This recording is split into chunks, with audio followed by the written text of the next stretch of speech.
নেত্রকোনায় রোপা আমন ধানে ইঁদুরের আক্রমণে দিশেহারা কৃষক। কয়েক দফায় ধান কেটে নষ্ট করছে ইঁদুর, তাই ফসল ঘরে তোলা নিয়ে দুশ্চিন্তায় রয়েছেন কৃষকরা।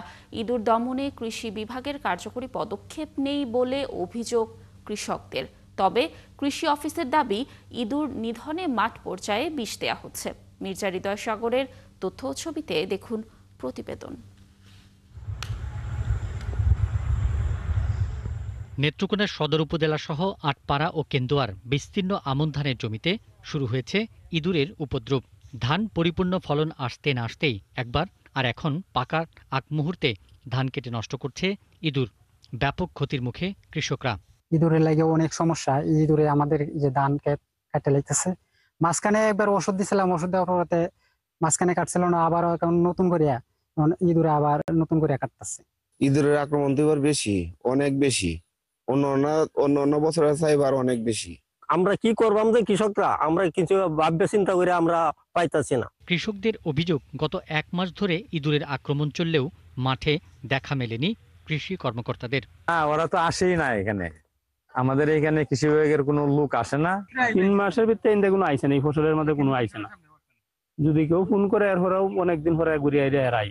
কৃষি বিভাগের কোনো অফিসার ইতিমধ্যে আইছে কিনা আমার সন্দেহ আছে, আমার সামনে পড়ে নাই। বা এদিকে কোনো পরামর্শ, আমার ছোট গাইলাডি এদিকে কোনো পরামর্শ দিছে কিনা আমার জানা নাই।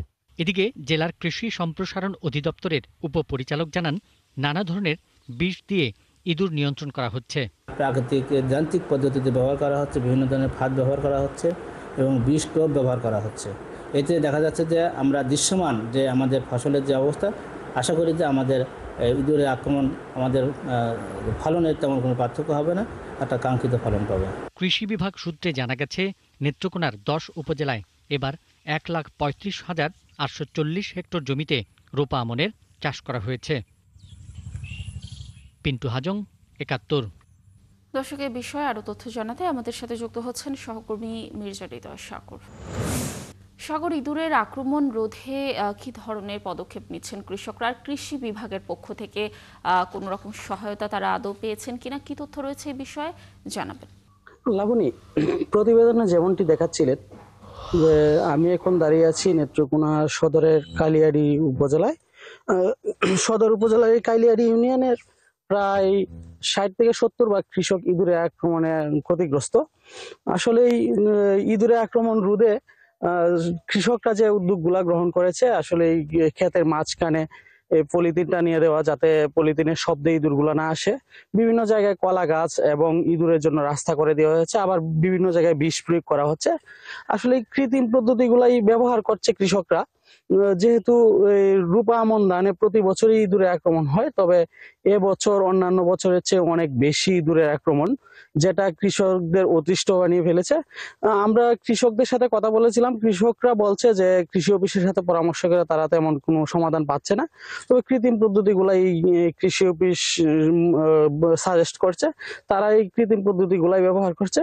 আমরা যদি দেখাই, যে দেখা যাচ্ছে জমিগুলোতে দেখেন পলিথিন দেওয়া আছে, প্রতিটা জমিতেই, যে জমিগুলোতে পলিথিন দেওয়া সব জমিতেই ইঁদুরের আক্রমণ রয়েছে। দেখা গেছে যে কিছু কিছু জমিতে 2 দফা থেকে 3 দফা ইঁদুরে আক্রমণ করেছে। কৃষকরা এই 2-3 দফায় বিষ প্রয়োগ করছে এবং বিভিন্ন পদ্ধতি গ্রহণ করছে। এই পদ্ধতিতে দেখা যাচ্ছে যে কৃষকের অনেক খরচ হচ্ছে। যেমন কৃষকরা বলছে এবছর সার এবং কীটনাশকের দাম বেশি থাকায় জমিতে খরচ বেড়ে যাচ্ছে। রূপা আমন ধান যেহেতু খরচ বেশি, সেহেতু রূপা আমন ধান তোলার পর তাদের আসলে খরচটা পোষাবে কিনা এটা নিয়েও তারা সন্দেহ আছে। কিছু কিছু এলাকায় ইতিমধ্যে ধান কাটা শুরু হয়েছে। ওই এলাকাগুলোতে আমরা গতকালকে মাঠ পর্যায়ে গিয়েছিলাম, কৃষকদের সাথে যেটা কথা বললাম, তারা বললো যে ইঁদুরের আক্রমণ সব উপজেলায় মোটামুটি দেখা দিয়েছে। তবে কিছু কিছু উপজেলায় ইঁদুরের আক্রমণ কম থাকলেও পোকার আক্রমণ এবং পাশাপাশি যে পচা আক্রমণও দেখা দিয়েছে। কৃষি অফিস যেটা বলছে যে ইঁদুর রোধে তারা কৃষকদের সাথে কাজ করছে এবং বিভিন্ন পদ্ধতি দেখাচ্ছে, যতটুকু সম্ভব সমাধান করছে। তবে কৃষি অফিস আরেকটি বিষয় ঘোষণা করেছে, যে কৃষক ইঁদুরের সবচেয়ে বেশি ইঁদুর দমন করবে তাকে পুরস্কৃত করা হবে। লাবণী, এই ছিল নেত্রকোনা থেকে ইঁদুরের আক্রমণের সর্বশেষ। সাগর, ধন্যবাদ আমাদের সাথে যুক্ত থাকার জন্য। দর্শক, যুক্ত ছিলেন আমাদের সহকর্মী মিরঝারিদা সাগর।